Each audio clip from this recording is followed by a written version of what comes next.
Welcome back. Thank you for staying with KTN Prime. Now, as hinted earlier, we're set to evaluate the very latest developments playing out in the country. We'll start with the development tour by President William Ruto in the northeastern part of the country, coming right after he concluded his Western Kenya development tour, which had connections, implications, and links to politics. Equally, the IEBC selection panel is racing against time to constitute a commission to avert a constitutional crisis due to the delimitation of boundaries. So, is the opposition biting more than it can chew when they say they're uniting against President William Ruto? So much to talk about, so little time. So allow me to introduce my esteemed panelists. Joining me in studio to help us shed light on this matters and more, Dr. Martin Oloo, who is an advocate and political analyst. Karibu sana. It's great to have you with us. Thank you for having me. Thank you. Yes, it has been. Happy New Year. Equally joined by Dr. Barak Muluka, who is a political scientist. Dr. Barak, thank you for making time. Karibu to our studios. Thank you, and you should always also say Secretary General of Umoja Summit Party. Umoja Summit Party. Yes. Well, it's already registered, done. That is very important, gazetted by the Office of Registrar. It's neither a parliamentary party. Are you fielding a presidential candidate? Now we are going to field in all positions.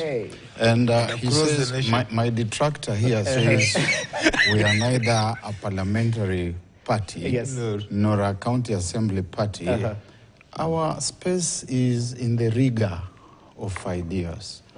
Ideas that we equip the nation with to liberate itself from the burden of oppression that it is presently experiencing.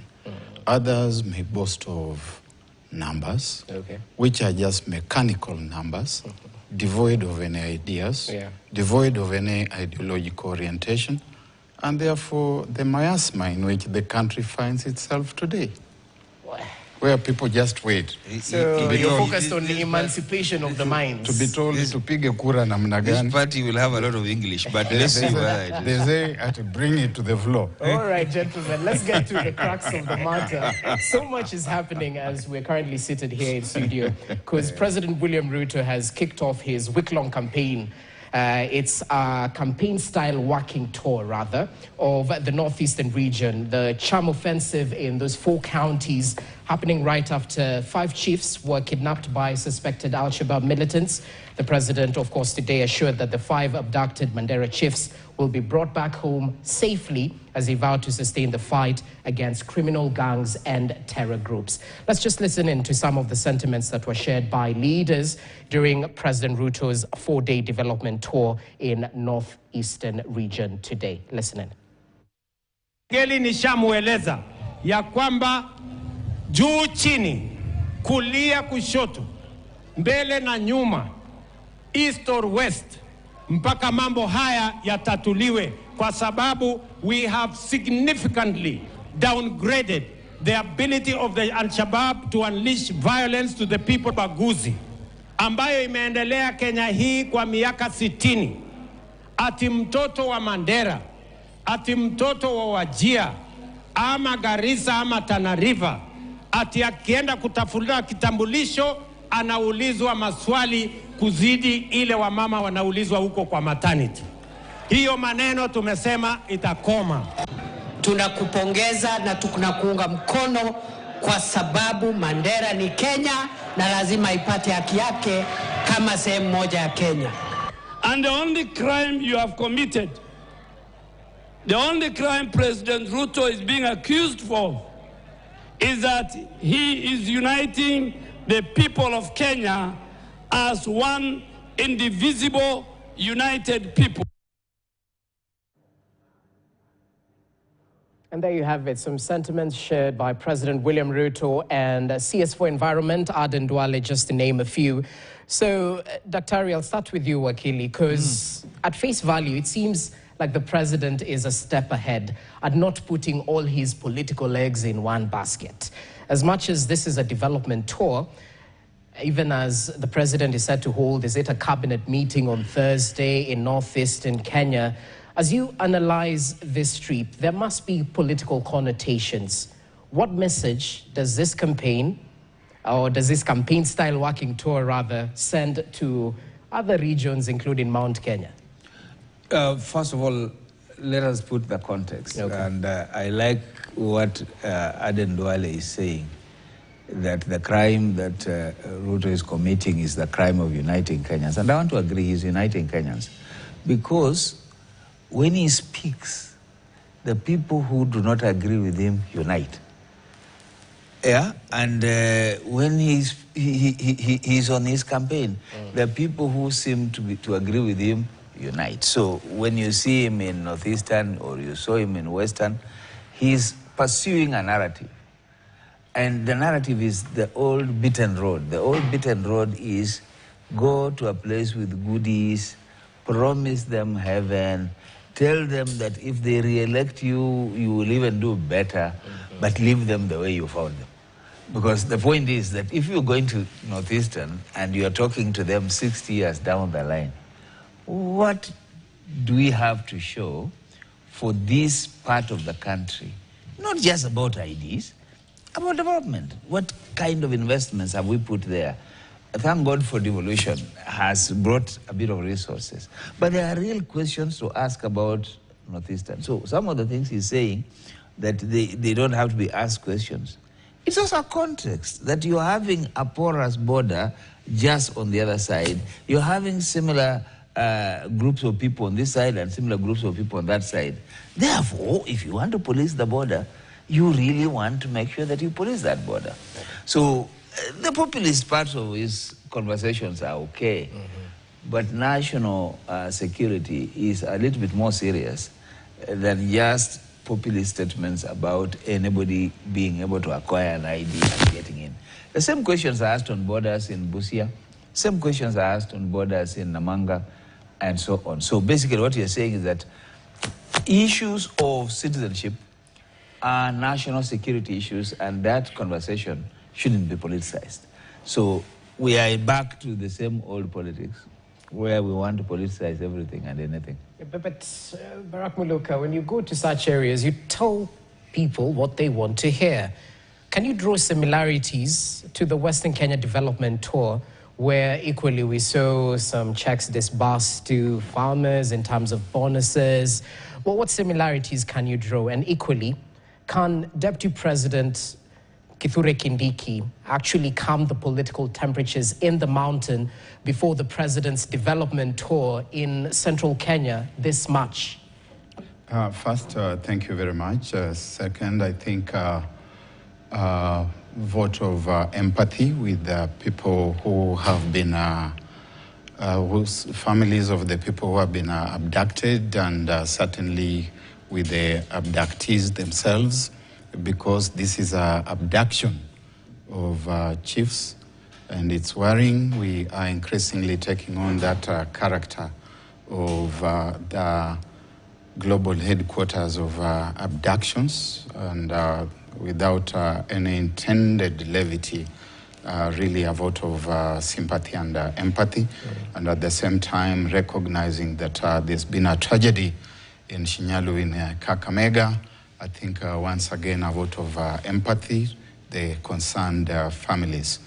Moving from that, it is always not very wise when His Excellency the President and his deputy are seated in the same assembly in a troubled zone of that kind. Of course, we have confidence in the security apparatus of the country as and when they intend to do their task, their duty, in the manner in which is expected, and therefore we want to believe that both His Excellency the President and His Excellency the Deputy President are in a safe place. They can spend there as many nights as they purpose to. Fourth is that this is a campaign mission. You see promissory notes, some things about water, about electricity, about markets, about vaccination of cattle, about exporting of meats to external countries. And they point to one thing, that it is mitigation against wasted time. His Excellency the President suddenly discovers that he is already in the midterm, and that he lost the promissory script that he used 2.5 years ago when he was campaigning. He is like a student who wakes up in the morning and realizes that exams are just a couple of days ahead and he has not prepared. So he's running around helter-skelter, attending to things that belong, in fact, to county government. When you look at markets, you look at water, you look at a lot of stuff that he's dealing with the roads that belong to county governments, and not the things that he said. All this would have been unnecessary if His Excellency the President had not lost his original script. He had a very good script 2.5 years ago, 3 years ago. He had 47 charters with 47 counties. He had additional charters with special interest groups. He forgot about those charters, either because he didn't think they were important, or he didn't understand them, or he got attracted to other things that got him to lose sight of what he had promised the country. And we are going to be seeing a lot of this itineration across the country, from one region to the next to another, unendingly all the way up to 2027. So even if the president says siasa bado, we seem to be full throttle in campaign mode. And the former deputy president had some remarks to share today as he was reaching out to the western part of Kenya during a radio interview today morning. He made some sentiments that some might call sensational in terms of not being able to prove, but Rigathi Gachagua mentioned that he was offered 2 billion Kenya shillings to resign during the push and pull while he was still in office. Let's listen in to what he said. Unajua wanafikiria ati mimi ni mtu najipenda sana. Sio lazima nikuwe chochote katika hii Jamhuri ya Kenya. Na mimi ningesikiza vile rais alikuwa ananiambia nijiuzuru. Because alikuwa ameniambia wewe jiuzuru nikupatie bilioni 2 uende nyumbani, uende upumzike, fanya mambo yako, uwe na security, uwe na mshahara na unaweza simama siku nyingine. Sasa nikajiuliza, yule anakupangia mabaya anaweza kukupatia suluhisho ya vile utaishi? Ukiona ile mtu anakupangia mabaya, ile barabara anakuambia uende, unaenda opposite. Kwa hivyo mimi sijipendi. Hata wabunge ya kwangu wengi sana wale wananiunga mkono, wale kuja kuniona kuniambia wewe jiuzuru ndio ukue upate nafasi ya kusimama. Nikasema hiyo ni kujipenda, sio lazima mimi nisimame. So, Oloo, what's the political message here? Because it seems there's so much noise coming from Rigathi Gachagua's camp, mentioning a couple of things, or, you know, bringing the spiders out of the closet. What political implications does this have, if any?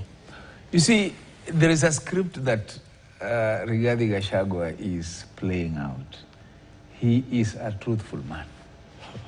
Because he's a truthful man, we are likely to believe everything he says. Because the opposite is on the other side. That they do not keep their promises, they do not tell the truth. So we have a trust deficit that the Honorable Gachagua is playing up or exploiting.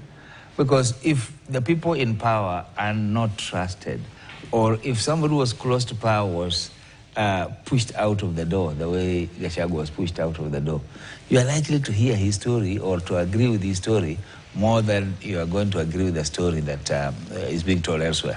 But let's also put this in a context.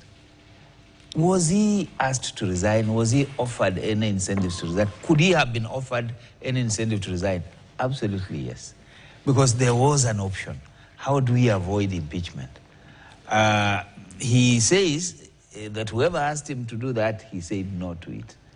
And everybody knows that he went through, you know, he was dragged through the dungeon or the impeachment and so on. Yeah. So here we are, we have to face two things.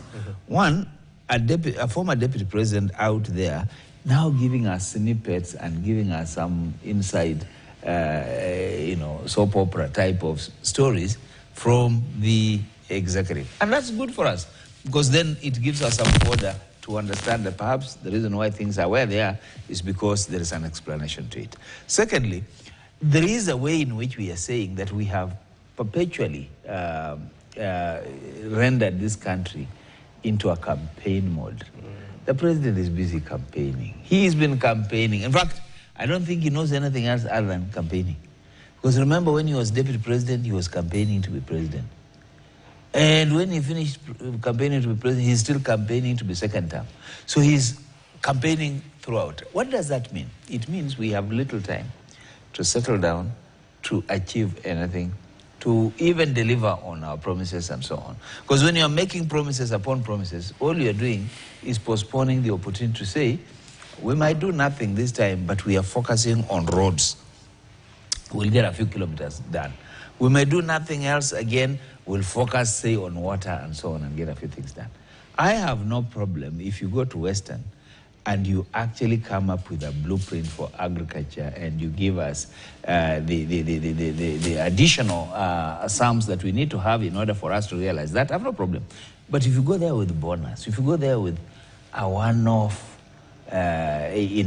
injection of cash, yes, it's important. 150 million is important. But again, it's how many people? And what are you really building around? What economy are you really building around here? If you go to Northeastern, with the markets, as he's saying, with some, promises here and there, what are you saying? What is your economic narrative? Okay. How are these things adding up to make people's lives better? I think those are the hard questions. And you can't get that through promises and through campaign slogans, day in, day out. So, Dr. Muluka, add to the discourse around Rigathi Gachagua, because, mind you, he was supposed to form a political party. I don't know if it will be competing with Umoja Summit Party. Yes, both of them will be competing with Umoja Summit Party because we are a party of ideas.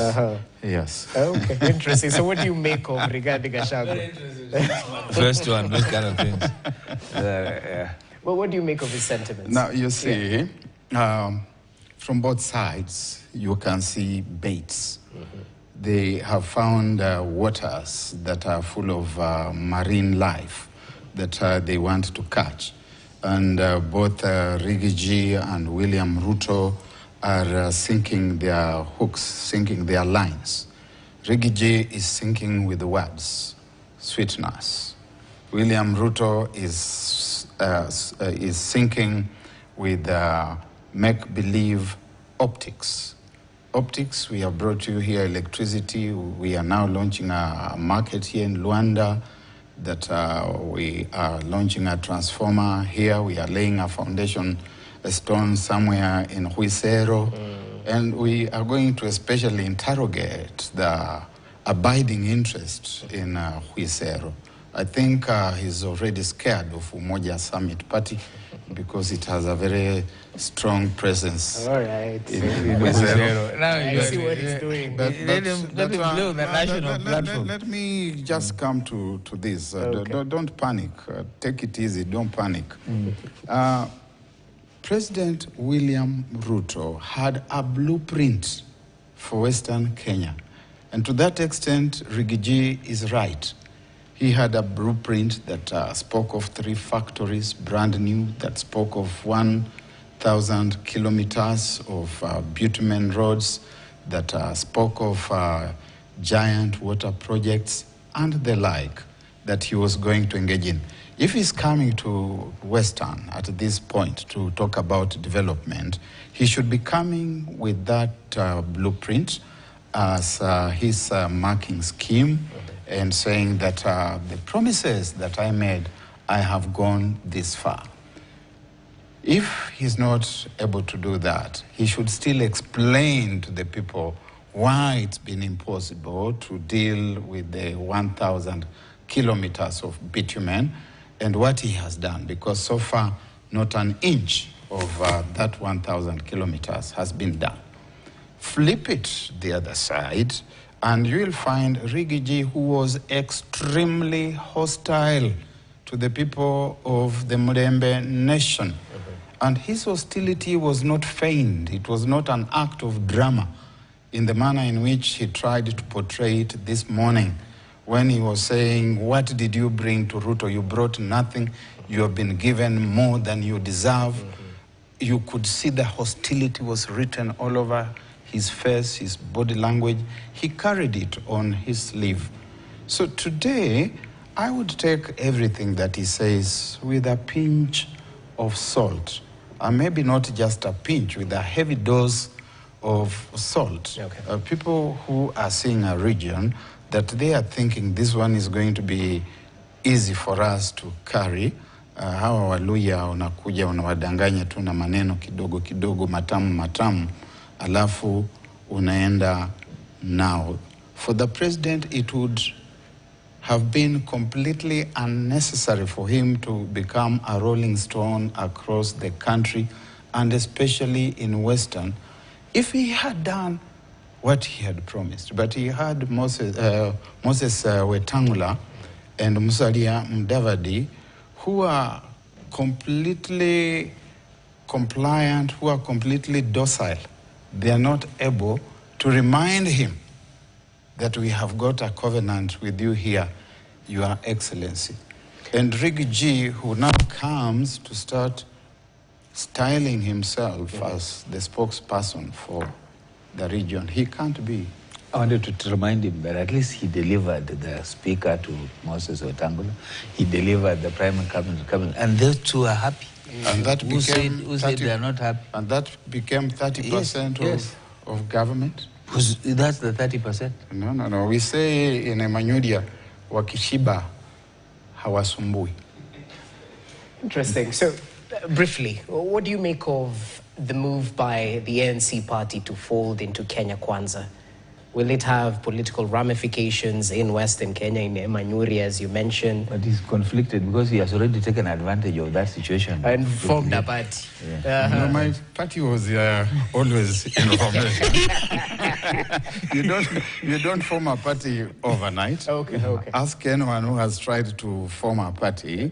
The process is rigorous. Yeah, so this is a coincidence of events and activities. Okay. Perhaps it is a gift from heaven that they are being swallowed. You see, ANC has been swallowed. There's nothing like merging. It has been swallowed. It's like this cup of tea. When I take a sip and the tea gets into my belly, I cannot be said to have merged with the cup, with the tea that was in the cup. Okay. I have swallowed it. UDA has swallowed ANC. William Ruto has swallowed Musalia Mudavadi.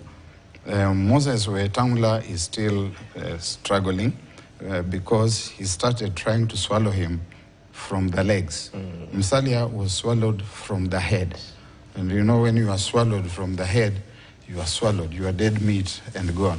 Weta might just survive, I don't know, it depends. But ukiona mwenzako akinyolewa, weka kichwa chako maji, it will not have any meaningful impact in the region. Because as President Ruto himself used to say when he was on the campaign trail, wajinga waliisha Kenya hii. Hakuna mjinga alibaki Kenya hii. Certainly not in Western. This you can pick up from the popular market discourses. You will see these people gathered there. Some are, of course, imports who have been brought in, bussed in, lorried in. Some have gone there because they don't have anything very useful to do. They also want to see from close quarters what a president looks like. They also expect us sometimes to be given certain handouts. We cannot blame them for that. If you are hungry and they are going to give you something for the day, well, the day of reckoning is coming and it's going to turn out very differently.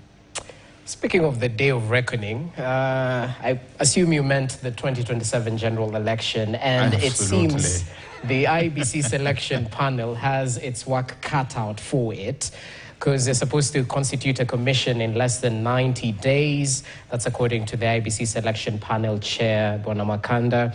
And the delimitation of boundaries, some argue that we're staring at a constitutional crisis since the process should be concluded 1 year before the 2027 polls. So as we come back from this short commercial break, we'll be taking a look at the work that is cut out for the IEBC selection panel. Is it truly an independent selection panel? Will there be overtures from the political class? What about the issues about delimitation of boundaries? Can it be done even after the August 2026 deadline? Well, we'll be back with that and much more. Stay with us.